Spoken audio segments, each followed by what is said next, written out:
Be excellent to each other. And party on, dudes! Your edge because I'm wheezing on your grind is just chill. Because if I had the whole Brady Bunch thing happen at my pad, I'd go grind over there. You're supposed to be stupid, son. Don't abuse the privilege. Talk about buttered sausage, where it comes from, what it does. Why is it doing what it's doing? Get it out of my face. That's $2 plus tip. Gee, I'm real sorry your mom blew up, Ricky. I am your father's brother's nephew's cousin's former roommate. Never go in against a Sicilian when death is on the line. Hey everybody, welcome back to the intersection of faith, family, and filmmaking. You're listening to Fearless with Mark and Amber, a behind the scenes of our filmmaking ministry, Fearless Features, where we are creating educational documentary films about the issues impacting our culture and society from a biblical perspective and pursuing truth above all else. I'm Amber Archer, and joining me is my husband, author, director, speaker, Mark Archer. We are doomed! Run away! Run for my life! You can learn more about us and the movies we're making by visiting fearlessfeatures.org. It's also a great place to make that one-time or monthly donation if you are passionate about reaching the lost for Christ through film. Visit fearlessfeatures.org to share your support today. Let's talk about buttered sausage. Talk about buttered sausage, where it comes from, what it does. Why is it doing what it's doing? Get it out of my face. Is this your new favorite button? Buttered sausage. It is. I love this. It's your new favorite button. Buttered sausage. You go with your bad self. Buttered sausage. And your buttered sausage. All right, so back again for another episode. Mm-hmm. However, thank you to everyone who came out on Friday night to Noblesville at Life Church to watch Title IX and see a sneak peek preview of Principalities. Buttered sausage. That was really exciting. Anything you want to add? Yeah, just that it's unusual. We don't usually show unfinished work. But Right, because it kind of it's hard for people as non-creatives to understand. Mhm. So there was a question at the end of the 20-minute preview, a sneak peek of Principalities, and someone asked, is there hope at the end? Because what you see, especially because we're dealing and talking about spiritual warfare, so part of the story in Principalities is helping people see and expose Mhm. basically the after-school Satan clubs that are taking place and popping up all over the country.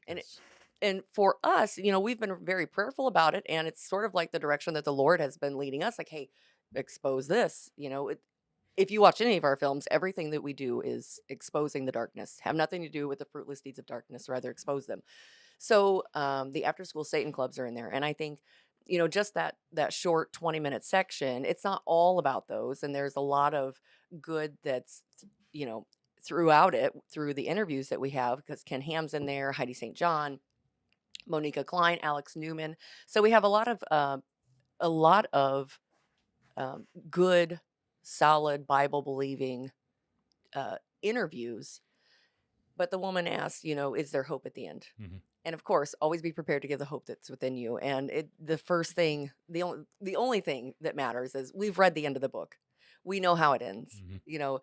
Yes, we are in a spiritual battle. We wrestle not against flesh and blood, but against principalities of this world. So that's where our hope is, and to continue to weave that through as the foundation of Principalities Mhm. is so important for people to understand. So we one of the things that we shared on Friday night that we'll share here is that part of our research for Principalities, we reached out to the Satanic Temple. Mhm. And we asked for an interview because we wanted to,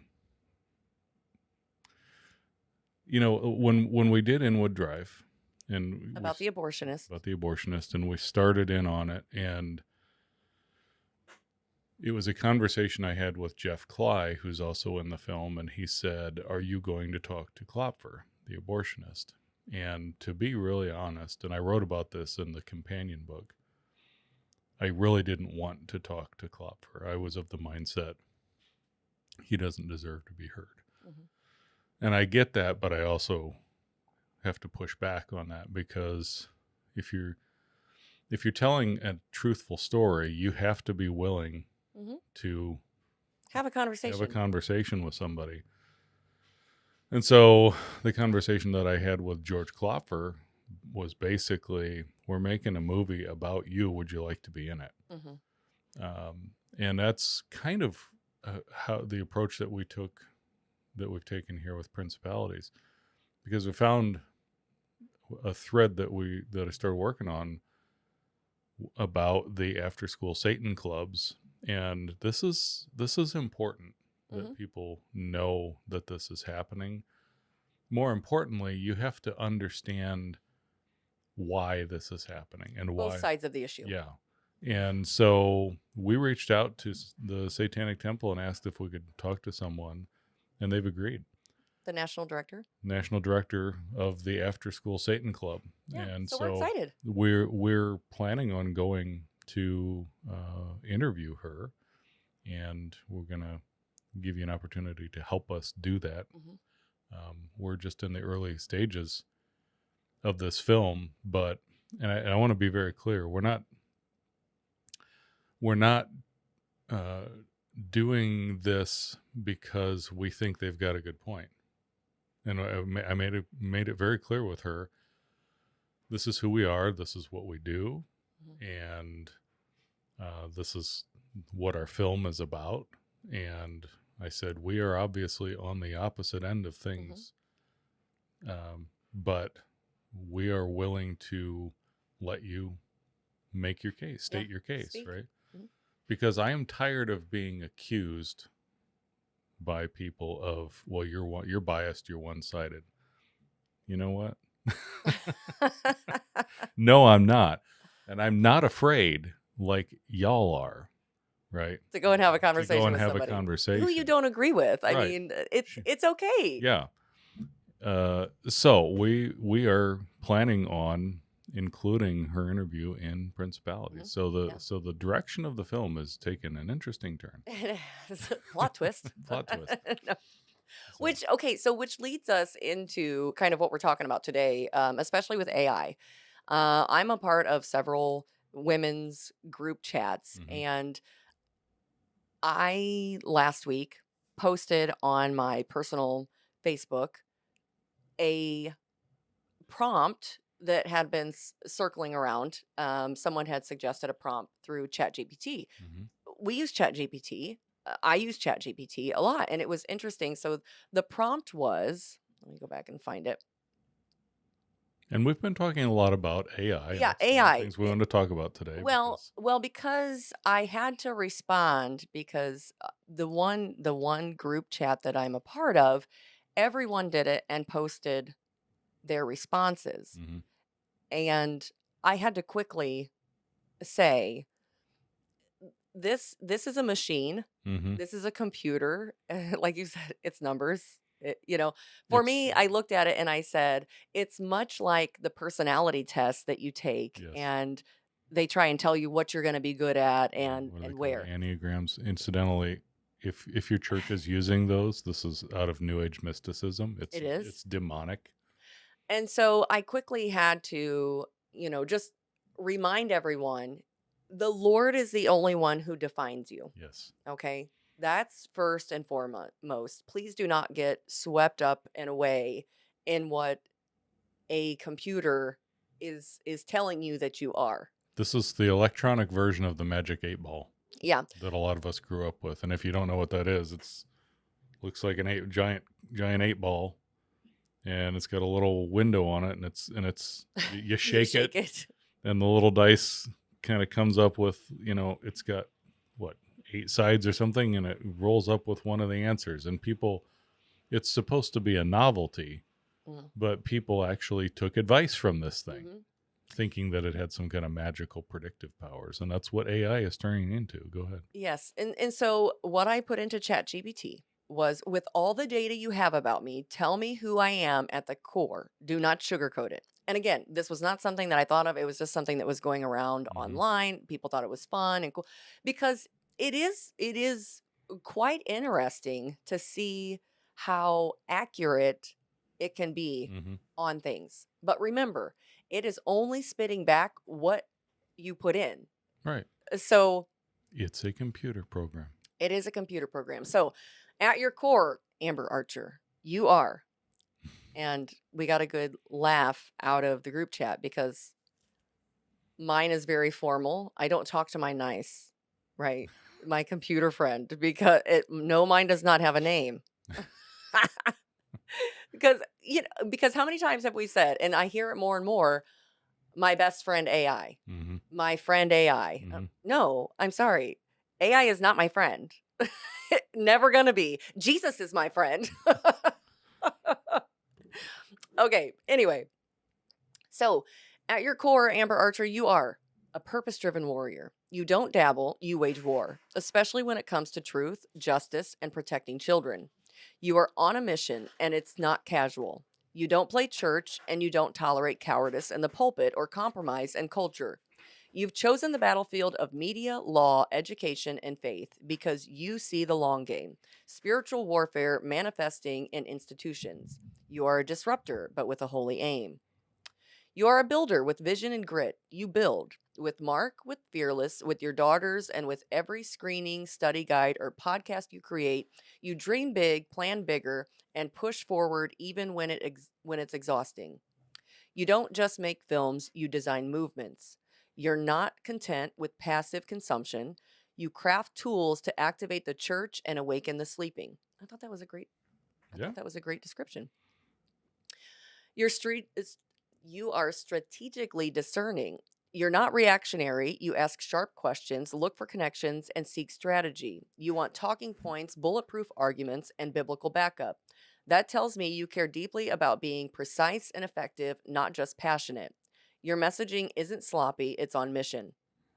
You're unapologetically bold, but not unteachable. You've got strong convictions, but you're not arrogant. You refine your content, you ask for rewrites, you improve.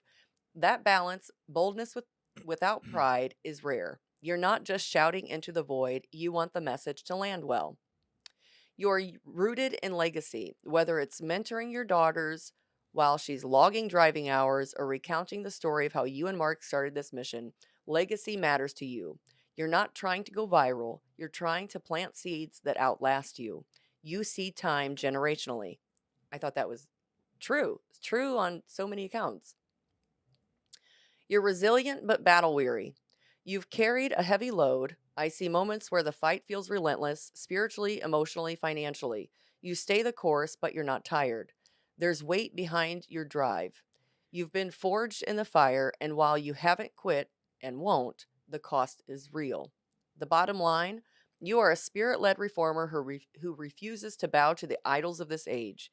You're disruptive by design, moved by conviction, and anchored in scripture. You don't ask, is this safe? You ask, is this right before God? You're not here to be liked. You're here to be faithful. And the world desperately needs more people like that. But one of the things that I pointed out is this is programmed to tell you, even though you said don't sugarcoat it, it's telling you all good things. Yeah. It's telling you what it thinks you want to hear. Well, and interestingly, throughout our group chat, we also, all of us each went back because somebody suggested, well, ask it what you're not. And that was even telling as well. And I think some part of the conversation that came out of that, and we're like, wow, if we ever need a hype man, let's go to our friend AI. Yeah. I mean, it's not terrible. It's not bad, right? Because you're putting in all of this information that is, who you are. Because I can tell you, I take the transcripts from our podcast, plug it in to AI and say, please write me a, YouTube description and podcast description. Because it's a time saver.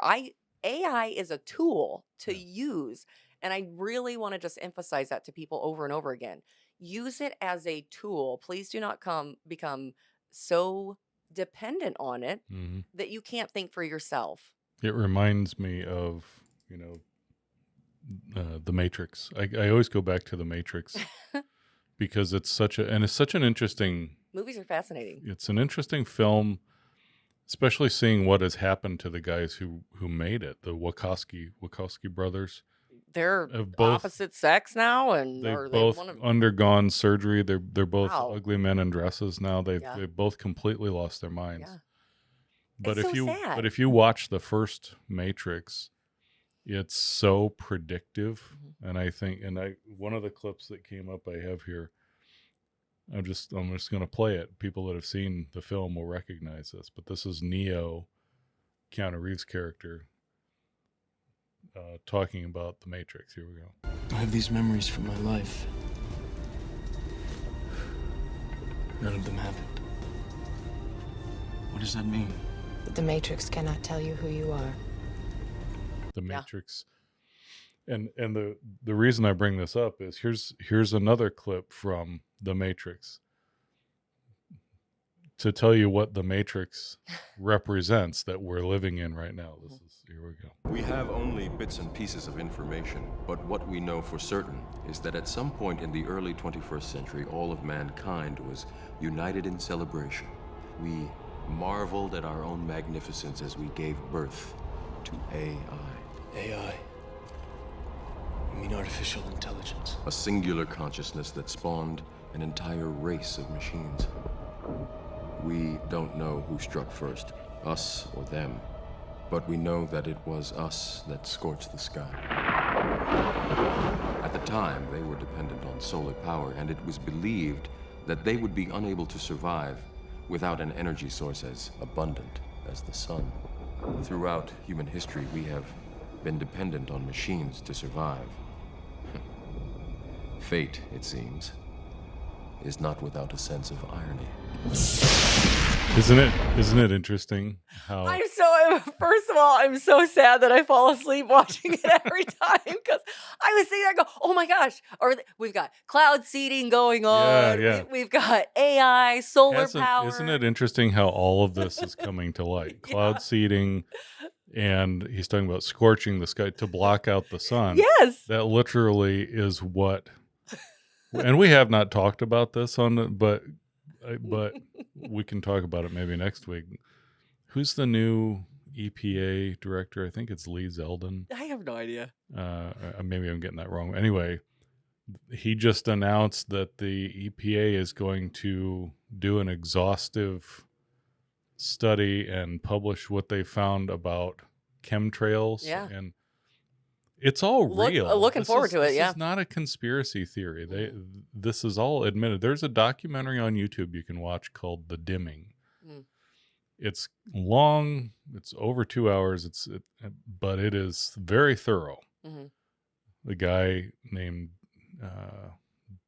Dane Wigington, who has a website called geoengineeringwatch.org, they have documented all of this. We have been controlling large portions of the weather for a long time. Do you know what year The Matrix came out? 99. Okay. Anyway, without going too far into that, but sorry. Back to talking about AI, I found this interesting. Well, and just and I think too, just reiterating, only the Lord can define who you are. Right. He is the creator, the redeemer, and the sustainer. Mm-hmm. So, did you hear about Grok declaring itself to be Hitler? No, what? Yeah, Grok is the Twitter AI, so XAI.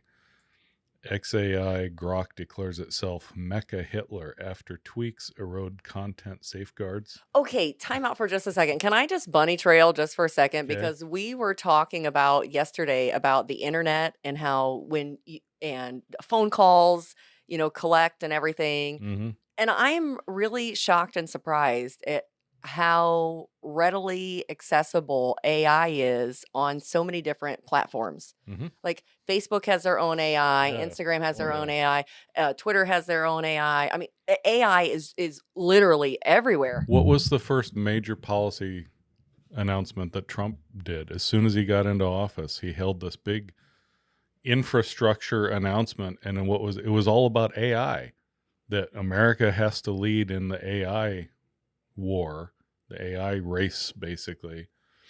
Here where we're in Fort Wayne, and one of the adjacent cities is called New Haven. Mm-hmm.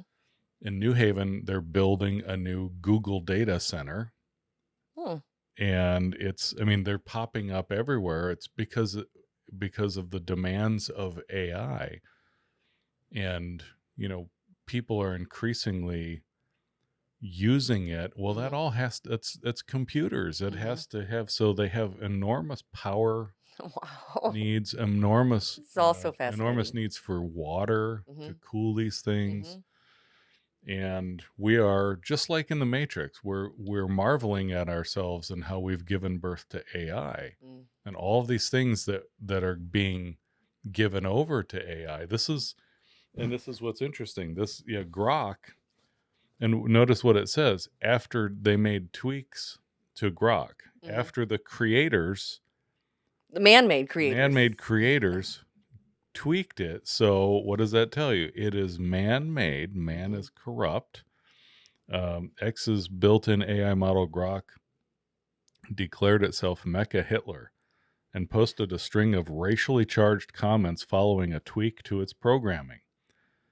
Tuesday evening incident saw users notice an apparent lapse in Grok's ordinarily more reserved responses and led many to test its limits through provocative prompts to see how it would respond. Much like what I was just saying, like the prompt that I used for ChatGPT was not one of my own. Yeah. Like I care. Yeah.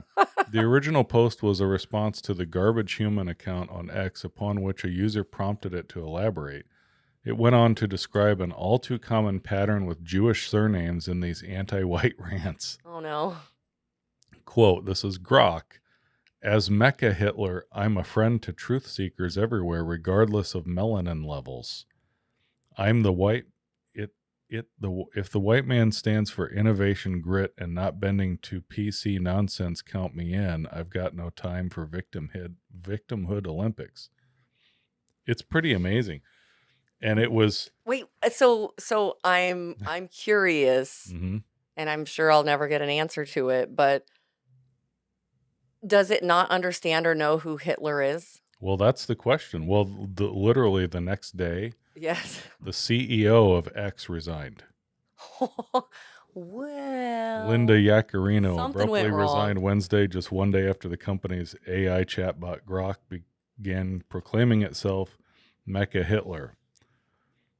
And she said, after 2 incredible years, I've decided to step down as CEO of X. I would somebody had to be held accountable for that. Yeah. I mean But it's just yes. like it talks about in the Matrix, right? At some point. Well, if you don't know history and you don't actually know who Hitler was, then it doesn't affect you the same way. It only spits back what it's been taught. Right. And Who's so teaching it? so you could be told that Hitler was he did it for the common good of Right. man over there. And wow, who's going to question it if you don't actually know history and it's not being taught to you? Right. So looking at The it truth, from, I should say, the truth. from the big picture perspective, if you dumb down the populace to where they don't even know their own history anymore, remove the statues, remove every reminder of what actually happened, and what we stand for here in America, and then make everybody dependent on these things, and now it's my friend because it tells me what I want to hear. Yes. And so when it starts spewing things that are patently false, who's programming the machines? That's what it's going to emulate. And so if we as the church don't share the light with people and tell them the truth is that you were created by the Creator with a purpose, you're not a whole generation that believes that they're a genetic anomaly will believe anything that their phone tells them. It's really quite amazing. So friends, stay rooted in Scripture, be in the Word daily. Get your daily dose of the Lord. Yeah. Anyway, that's all I got. Well, but just a reminder that tell them how they can help us with Principalities. Oh, you can go on to fearlessfeatures.org/principalities and you can learn more. We'll leave a link in the show notes. Yeah, we need your help to continue moving forward with this film. We are and prayers. We are we know that there is someone that the Lord once in this film who is going to speak with authority about spiritual warfare. We have been praying and praying. If you'd like to join us in praying for that one person who's going to be a part of the cast and really bring this thing full circle. It's But we do have an immediate need because we have to schedule this interview. It's strange being on this podcast and saying help us go and interview somebody at the Satanic Temple, but it is important. Don't you want to hear what they have to say? It's just like I said with George Klopfer. The more he talks, the worse it's going to get.